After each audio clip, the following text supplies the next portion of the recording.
is. Yeah. Welcome to Walking Your Talk. I'm Mark Iorio. I'm Alcini.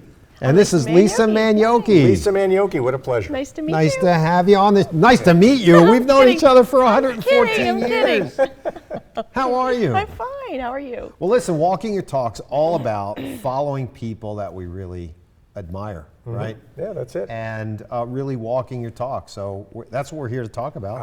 And we couldn't have found a better guest to talk about that. She's the best. In your own life, Lisa, you've had experience where you've learned how to be the person you are by observing other people. Maybe you can kind of talk a little bit about that. Well, my longest standing one is a guy named George Michael Ivica. He was my college English professor. Now, I was equally good in art and in academia when I was in high school, and I thought, if I pursue art, well, I don't know if it'll feed my brain enough. So I went to a university that gave me the opportunity to have academics within easy reach if arts didn't do the trick, and as suspected, they didn't. So at the end of my freshman year, I went to the head of the English department and asked the director if he could recommend an instructor who would make my brain sweat. Make my brain And he sweat. said, have I You got the actually man said that? for you? I did. Wow.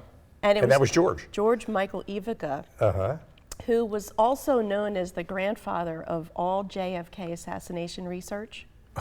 Conspiracy theory Yes. type? Okay. But he taught a class called Comedy and Literature. Now, I had no interest in literature, but I wanted to work. So it was a senior level class. He waived all the entry requirements, and I took that class.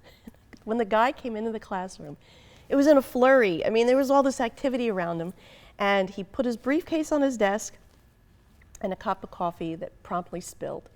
And he stood there looking at it, and he said these words. Now, this is 37 years ago. He said, "That's comedy."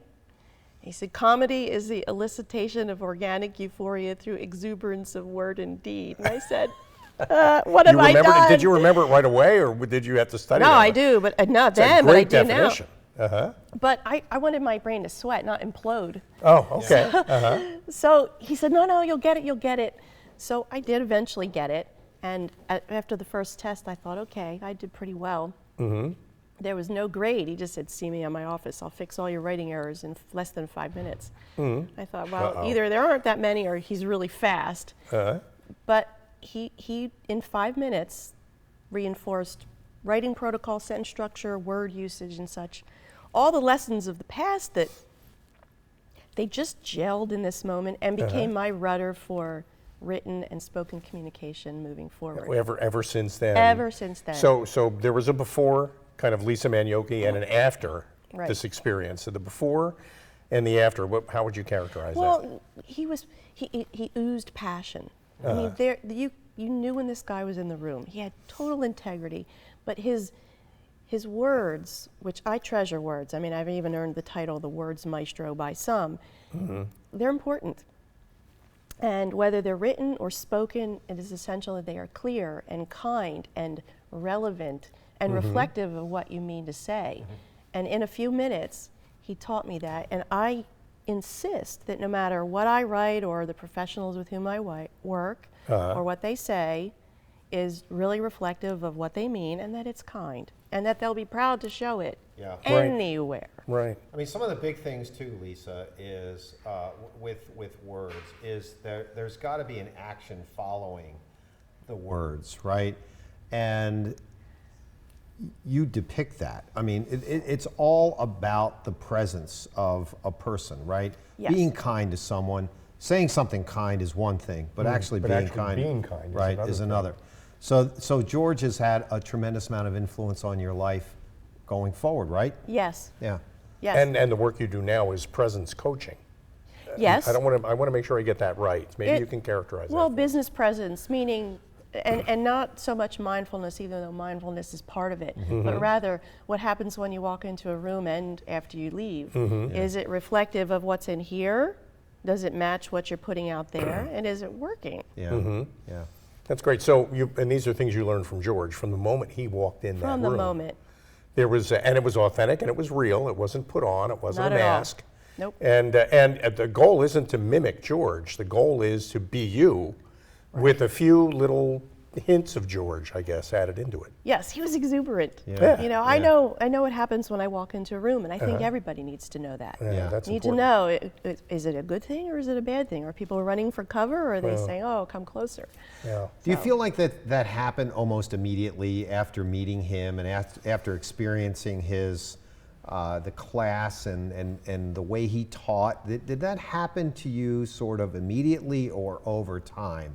You kept looking at him and attending his class and feeling like, wow, I really admire this professor. You know, it was instant. I was a little overwhelmed, I admit it, but there was such integrity to his delivery. And then it stayed that way. It didn't change. So this wasn't some performance to capture the attention of students. Was this way. The whole This is course, how it was beyond. every time. Right. I even took the sequel, Tragedy in Literature. Oh, no kidding. Not because I cared about literature, but I liked being his student. And what's really nice is that at the end of the year, he was nominated to become Teacher of the Year, and he could select a student to advocate on his behalf, and he chose me to do it. Oh, no kidding. Oh, That's wow. great. That's So great. I got the privilege of returning that favor to him, which Yeah. was pretty remarkable. You know, you're really identifying a very important part, a very important aspect of any role model, and that is, it's certainly the way they behave, but there's a thing that they love, whatever that might be. You may not come into a class with a guy like George loving what he loves, but you leave the class loving what he loved and caring about it. And I loved what he did for me, too. Yeah, and was that's- happy to repay the favor. Yeah, that is so, that's so valuable. Wonderful. Yeah. Great. Oftentimes too, Lisa, you know, when you find a mentor like this, a person like this, one of the things you want to do is pay them back, you know, and doing what you did for him sort of paid him back. But what else did you do as time Well, went on? a few years ago, see, in my professional life, I mean, words and their usage, I'm precision. There's a lot of precision about them. I insist Yeah. on hair splitting so the messages are correct. And I looked him up to see if I could write him a note of thanks. Wow. And it turned out he'd passed away. So I tracked down his wife, and Yeah. I wrote to her on his behalf. Oh, that's and she wonderful. responded. She Oh, did? really? That's She great. did.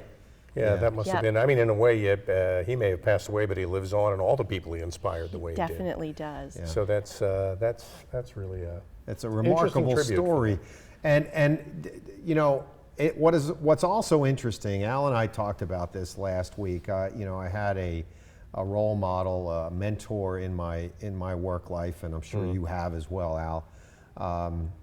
Not just personal, but people that inspired us to do things, you know, in our business world or business life or whatever. And there are other people that he touched as well, and I'm wondering whether or not you know of people within the classroom setting that George had probably inspired the way he inspired you.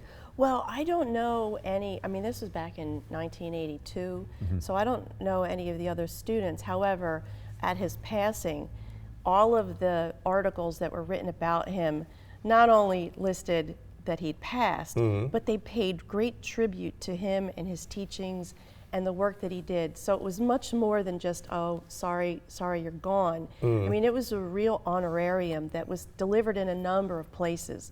So his reputation as being an impactful mentor to many, so much more than just 3 credits, you know, which is Definitely. what most college classes are for the credit.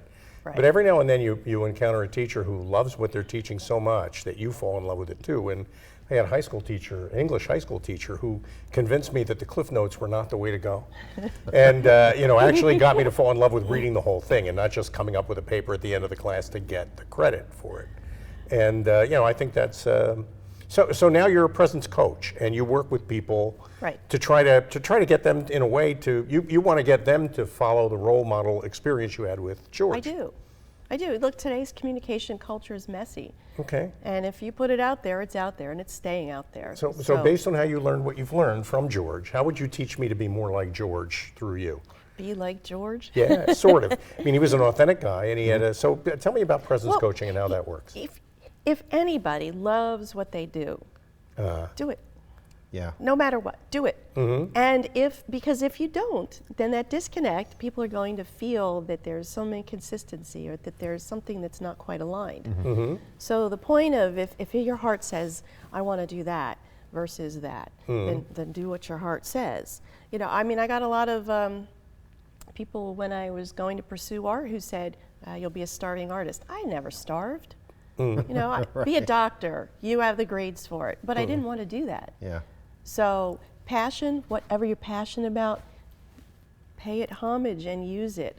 No. Because then it becomes much easier to be who you are and then to find the people who enjoy who you are just because of who you are, not because you've worn a great suit or have a nice hairdo. Yeah. There's integrity from the inside out. Yeah, that level of authenticity is so important. And It is. you know what you're talking about today, Lisa, is that what George inspired in you, you're passing on to others, and that's really what we talk about here on Walking Your Talk. It's about that. It's I mean, it really is. It's paying it forward from someone who really had an enormous impact on your life, and now you've touched so many other lives as a result of that. So he lives on inside of you, and you know, could live on in your kids and people you've worked with. Yeah. I mean, Well, he does, because when it comes to expressing my kids, I was in their social media when they were younger. Yeah. If I saw something I didn't like, it went, or Right. they learned, don't do this.